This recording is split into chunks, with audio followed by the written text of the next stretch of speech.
Okay, welcome Suzanne to Phenomenal Conversation number 9. Some alert people might recognize it's in the wrong order because we did 10 last week, but I'm not going to explain why. However, welcome to Phenomenal Conversation number 9 on the unusual business of death. And I'd love to start by you telling a little bit of your story, how a young woman like you got interested in death and the funeral business as a whole. Just some summary of that would be very interesting for people to hear, I think. Yeah, for as far as I remember, I was always fascinated about death. When I was a young child, I grew up in a rural area in the north of the Netherlands, and I didn't live on a farm myself, but many of my friends did, and I remember that death was always there. It was present. There was always like a dead chicken or a dead rat, or almost every day we found some animal dead, and it was there. It was present. My jackpot was always seeing a dead cow because they would be picked up within a few days, and I could see the cow like growing and growing because of all the gases that grow within a body in the gut. And I think, of course, I wasn't aware of it back then, but I think the thing I found most fascinating was the life that the dead body of these animals, they attracted so much life. They were like this magnet for all types of insects and bacteria, and I loved that. I loved like playing with that, and I also was not aware about the of course I didn't have any sense of stigma. But I did find it quite remarkable that the grown-ups always said, well, don't go there, it's filthy, it's you're not supposed to be there, blah blah blah. So I wasn't punished for it, but I kind of noticed on an early age the stigma around death. And when I grew older, and that's a major reason why I started this work, because I started this work when I was about 29, and I had just became a mother, and I had been working for 10 years in the banking industry. So that's like a previous life. But I'll come back on this point where I made this decision when I was 29. But one of the major reasons why I started working with death was that I for a long period, from my 13th until my 23rd, I was very depressed and suicidal. I didn't want to be here. I didn't want to live. So my relationship to death was like a longing, and that after 10 years, that kind of, it didn't just disappear, but it's kind of went to the background. And especially when I became a mother, I felt this life energy and this lust for life. And the point that I made the decision to quit my job in the corporate industry and started like a career, something, it kind of felt like a calling to start working with death, was kind of the moment that I realized that I have had several near-death experiences when I was very young. And of course, I didn't know anything about it, but in that period, around my age of 29, 30, I discovered the work of a Dutch cardiologist called Pim van Lommel, and his life work is about near-death experiences, and it was such I recognized everything he wrote and taught about it. So that made so much sense to me, longing for death in these 10 years of early adolescence, adolescence, I guess it's pronounced. And when I was at the age of 30, I just realized that I knew where I came from, and I knew where I would go to when time has come. And that was something like in my memories of that realm. It is all light and love and peace, eternal light and love. And that was such a discrepancy with the narrative in our Western culture around death. Like it's all black and the Grim Reaper is the icon, and it's awful, and we must I'm looking for the word. I can't find the word in English, but it's maybe say it in Dutch. Yeah, it's overwinnelijk. It's like not invincible, but Omnipotent. Well, I couldn't have come to that. So this whole narrative we have around death in our Western culture is, to me, is not true. And to me, that's only my experience. So I felt this calling to just let some other narrative grow, and to grow this other narrative with other healing rituals, other like design, like other language, other visualization, other imagery. So I felt this calling, and I decided to quit my job and just enter this world, and also enter this industry, of course, because it's quite an industry. And I learned to navigate in it. Like, I know the games that are played in this industry, and I know my truth, and I know what I want to bring for people that experience loss and grief, from my vision that I call holistic, but many people don't know the word at all. So I don't know. I am just there. I try to be as present as possible for people, holding space. It's a very important part for being in this job. And yes, there is, as a funeral director, because that is the main role I work in, there is this production of this event that is going to happen within like a week. That's quite an event for people, and not only because it's this event where we will probably inevitably, I guess, feel a lot of pain, and a lot of emotion.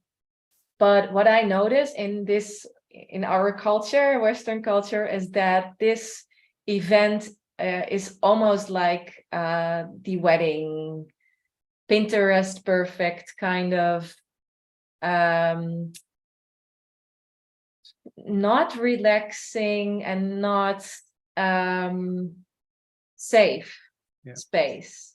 I wonder if I could ask you to pause there, because this whole, your design of what consists of a healthy ritual and letting go, and as I think Patricia was talking about, a process, not an event, as it were. But it might be good to just step a little bit back, and because it seems like your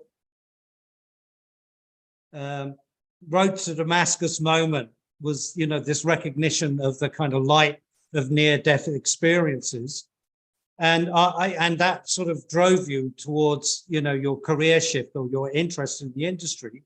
But what would be the top 2 or 3 things that would make the biggest difference if the industry shifted their practices or their emphasis or their approach? What would be the 3 biggest things would assist with the cultural attitude to death?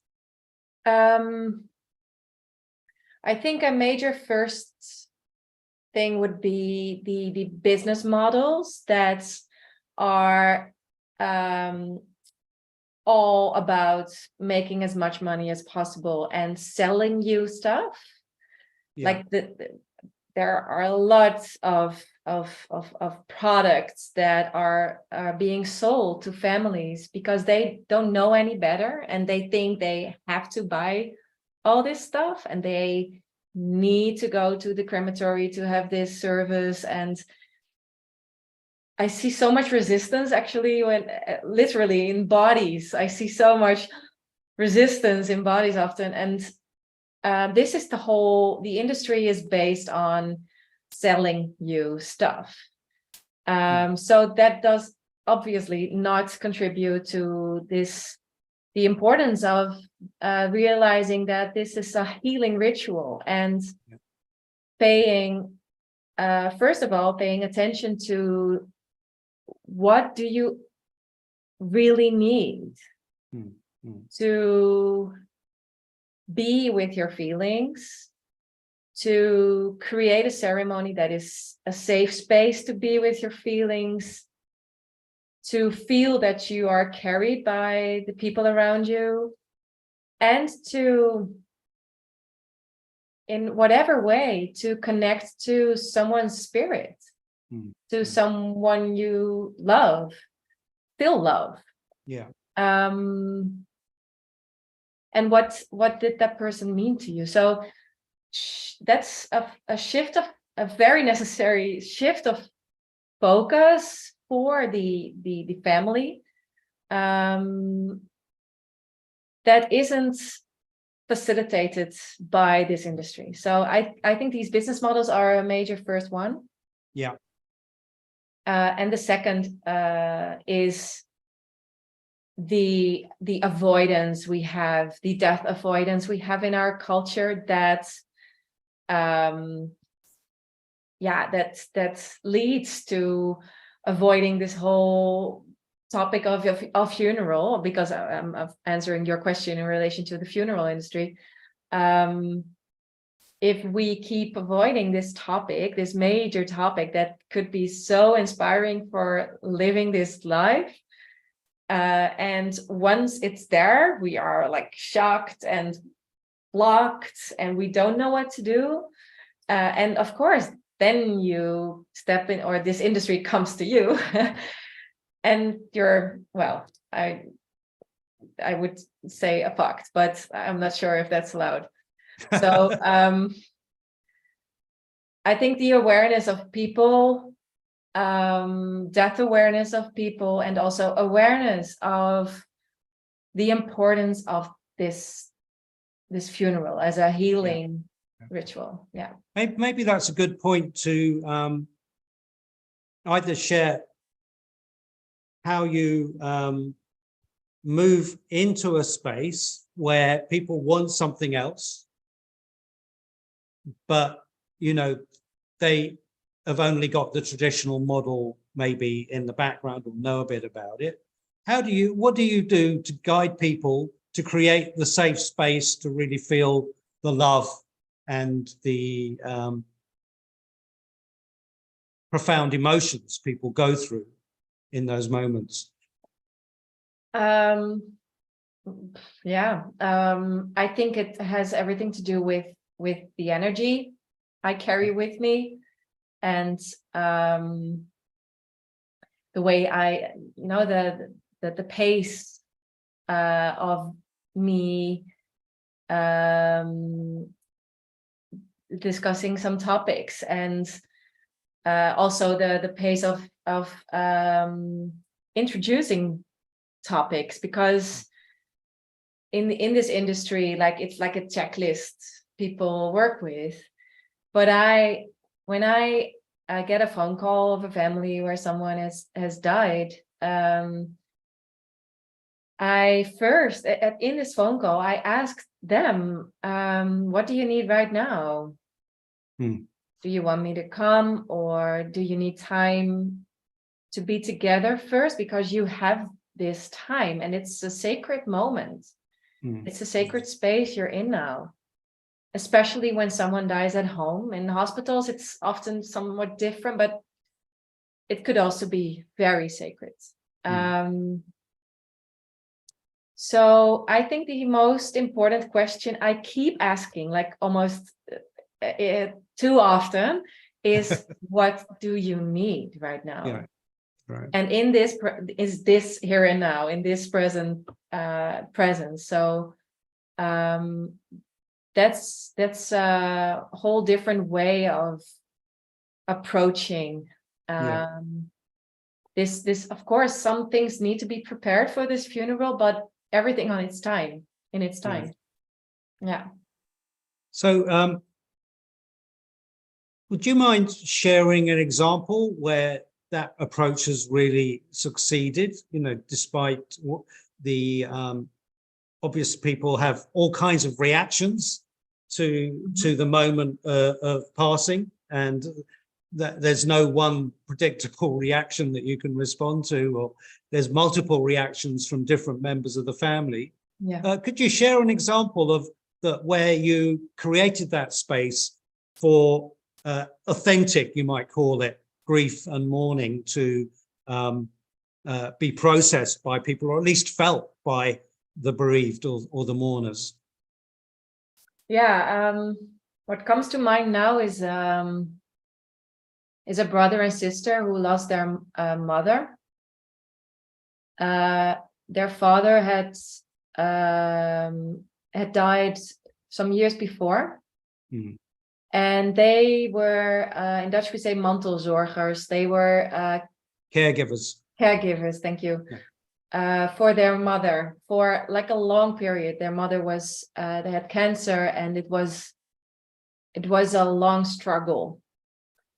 And it was in all kinds of ways like a very exhausting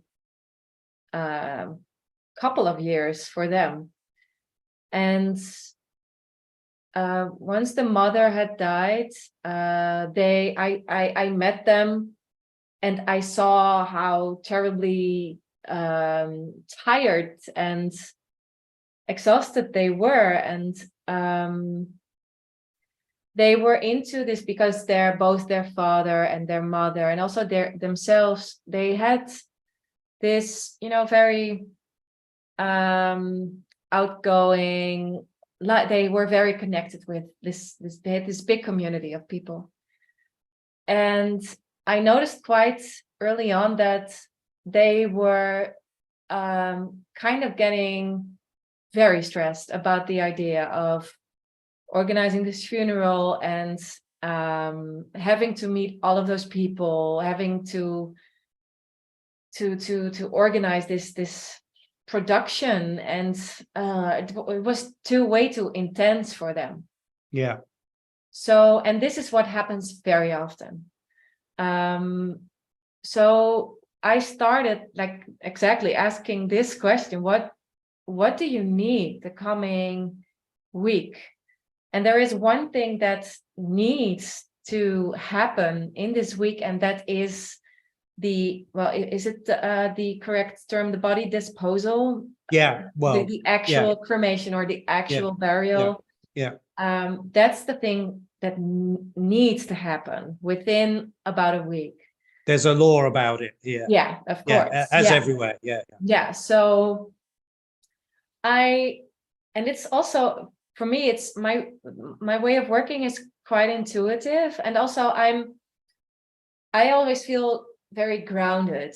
I didn't before I started this work, but this work helped me become grounded. And I am not that afraid of like asking questions that might be a little, well, non-conformist, Confrontational?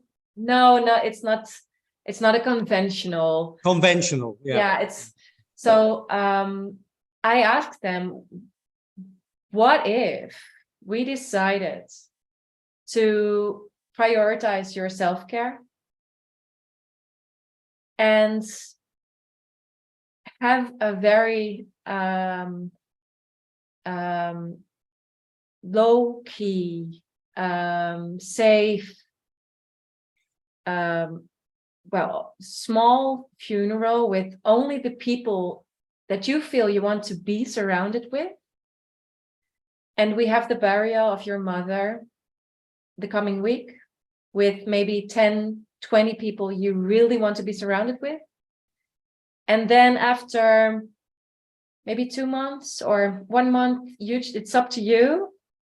Then we organize this bigger gathering where we can share memories, where there are speeches and everything. So I decided to just suggest it. And of course they could have said no, but it made them cry because it made them realize that they were like,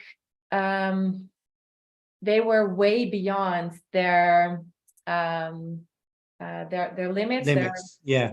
So it's really helped them to decide that the funeral would first be for themselves. And I often suggest this split of the body disposal and the ceremony or the gathering to create this awareness around prioritizing self-care, especially if it's been exhausting. Mm-hmm. And in this case, the brother and sister had a difficult youth, especially with their father, and the way we designed this first part of the funeral. It helped them to have a more honest ceremony, because there was a small ceremony with the people who were coming to the burial, and it was a very honest one. They wrote letters, and it was way less stressful to write this letter in this safe space of only the people they really trust and want to be surrounded with. So I was very glad that it worked out that way, that it was way more healing for them to have this funeral for themselves first. And I noticed the second funeral, or what, I can remember what we called it, but I think it was like a samenkomst, herinneringsbijeenkomst or something. Remember memorial, yeah. Something, so, yeah. And they kind of felt ready for it after, right. I think it was around 40 days or maybe somewhat later. So it really helped them. Yeah. So there's something really interesting you said there. It might be good to just unpack a little bit, because you said they were able to have a very honest ceremony, or very honest relationship, because often the pressure is to put on a front of how you think others see your relationship, whereas in fact often families know beneath the front there's other things going on, and maybe what's presented to the world isn't the truth of the actual history. Mm-hmm. So and like I mentioned before, that's not always loving, or may not always be immediately loving, but it needs to be there for healing to take place. Yeah, it's actually a major part of our grief journey. Yeah. To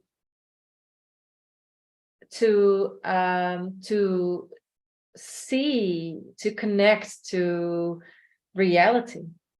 And that has, for instance, that has also to do with, like it's called a task, like the first task in grief is to see reality, to, well, if in case of a disease, to see the person, to see the body, the dead body, and to really, it's a very, with as many senses as possible to feel the cold and to not hear and to see.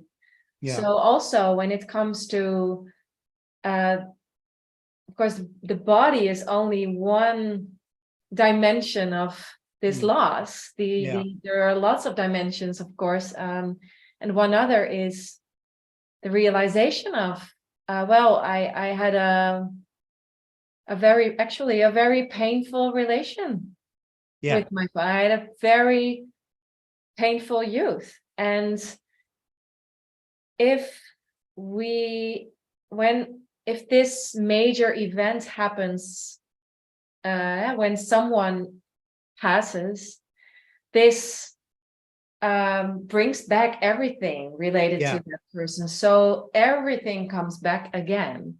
We never, like the grief over a person is, or every time we have a new experience in loss, it brings back every other loss we've had experienced in our lives. So we actually never grieve like isolated for the death of a person. No, it's everything relates. So there's a kind of like an opening for the historical grief or loss also to surface, not just the immediate relationship to the moment, but the fuller experience. And I don't know if this is taking it, maybe this is the last question, and if you don't want to answer it, it's fine. But there's something around, can you share a moment where that actually happened, where you could visibly see people like allowing the process of grief to move, as it were?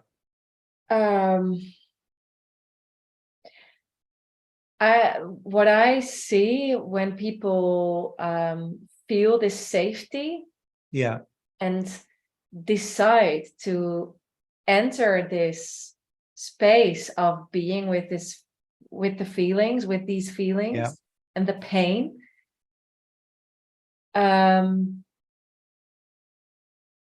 it's a kind of a surrender I see, and a total mix of emotions. It's often like deep cry with deep gratitude, with